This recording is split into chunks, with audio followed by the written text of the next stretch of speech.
বন্ধুরা, আমরা যারা অ্যান্ড্রয়েড মোবাইল ব্যবহার করি তারা প্রত্যেকে কিন্তু কম বেশি ইন্টারনেট ব্যবহার করেন। তো ইন্টারনেট ব্যবহার করার ক্ষেত্রে যদি আমাদের ইন্টারনেটটা অনেকটা স্লো হয়ে যায় তাহলে আমাদের কিন্তু ইন্টারনেট থেকে অনেকটা বিরক্ত চলে আসে। তো সেই বিরক্তটা সমাধান দেওয়ার জন্য আজকের এই ভিডিওটি। তো আজকের এই ভিডিওর মধ্যে আমি আপনাদেরকে এমন একটি ট্রিক্স দেখাবো যেটি অনুসরণ করলে আপনার ইন্টারনেট আর স্লো হবে না, মানে আগের চেয়ে অনেকটা দ্রুত চলবে আপনার ইন্টারনেট। তো জানতে চাইলে আজকের এই ভিডিওটি সম্পূর্ণ দেখুন। তো যারা যারা এই ট্রিক্সটি সম্পূর্ণ দেখতে চান তারা অবশ্যই আজকের এই ভিডিওটি সম্পূর্ণ দেখবেন। তো ট্যাগ রেহান চ্যানেলের পক্ষ থেকে আমি সাকিব রেহান আছি আপনাদের সাথে। চলেন আজকের ভিডিও শুরু করা যাক।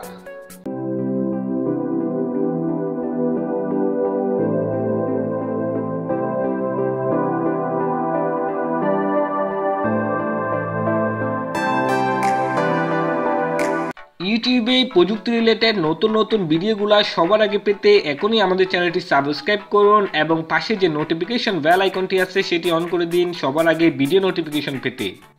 ভিউয়ার্স, প্রথমে আপনারা চলে যাবেন আপনাদের মোবাইলের সেটিংসে। তো আমি জাস্ট সিম্পলি আমার মোবাইলের সেটিংসে চলে আসলাম। সেটিংসে আসার পরে আপনারা এখান থেকে খুঁজবেন মোবাইল নেটওয়ার্ক। যদি আপনারা মোবাইল নেটওয়ার্ক খুঁজতে কোনো অসুবিধা হয় তাহলে আপনারা উপরে চার্জ বক্স দেওয়া আছে, চার্জ বক্সের মধ্যে জাস্ট আপনারা মোবাইল নেটওয়ার্কটা লিখে দিবেন, তারপর এটা চলে আসবে। তো আমি জাস্ট মোবাইল নেটওয়ার্কটা এখান থেকে খুঁজতেছি, দেখুন আমি মোবাইল নেটওয়ার্কটা পেয়ে গেলাম। তো জাস্ট মোবাইল নেটওয়ার্কের উপর আমাকে প্রেস করতে হবে, তো আমি জাস্ট প্রেস করে দিলাম।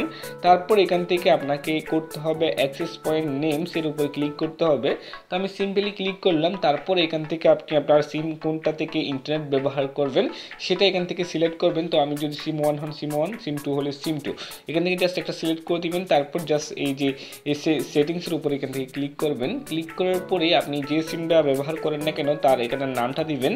তারপর এপিএন নেমের মধ্যে সেম নামটা দিবেন, মানে যেটা আপনি স্বাভাবিকভাবে ইন্টারনেট সেটিং করেন সেই সেটিংসটা দিয়ে দিবেন।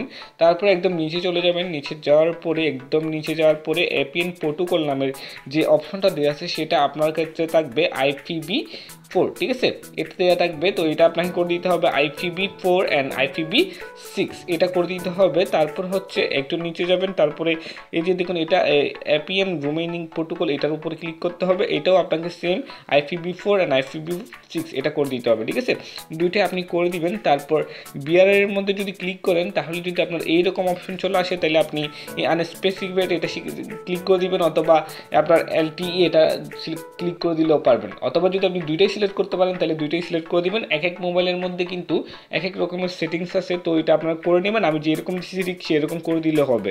তারপর আপনারা চলে যাবেন একদম মোড়ে, এই যে দেখুন উপরে মোড় লেখা আছে, মোড়ে চলে যাবেন অ্যান্ড সেভে ক্লিক করে দিবেন। তো সেভে ক্লিক করে দেওয়ার পর আমাদের মোটামুটি একটা কাজ শেষ। এখন আমাদের যেটা করতে হবে গুগল প্লে স্টোর থেকে ছোট্ট একটা অ্যাপস ডাউনলোড করতে হবে। তো সেটার জন্য আমাদের কিন্তু আগে গুগল প্লে স্টোরে চলে যেতে হবে। আমি সিম্পলি গুগল প্লে স্টোরে আসলাম।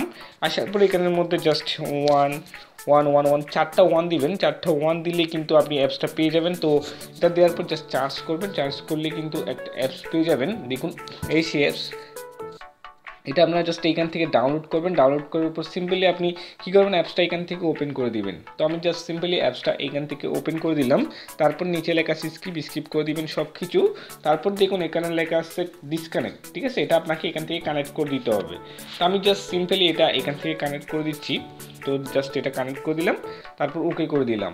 তারপর জাস্ট আপনি একটু অপেক্ষা করবেন, তারপর এটা অটোমেটিক্যালি কানেক্ট হয়ে যাবে। দেখুন এটা অটোমেটিক্যালি কানেক্ট হয়ে গেছে এবং উপরে দেখুন একটা চাবি আইকন চলে আসছে, তার মানে হচ্ছে এটা অটোমেটিক্যালি কানেক্ট হয়ে গেছে। তো এখন থেকে যদি আপনি ইন্টারনেটটা ব্যবহার করবেন তাহলে দেখবেন আপনার ইন্টারনেটটা আগের চাইতে অনেক স্পিড হয়ে গেছে, ঠিক আছে। তো এটাই হলো মোটামুটি আজকের এই ভিডিও।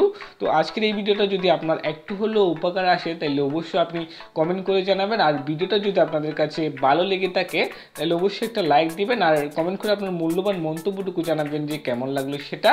আর অবশ্যই আমাদের চ্যানেলটি সাবস্ক্রাইব করে আমাদের পাশে থাকবেন। ধন্যবাদ, ভালো থাকবেন সবাই।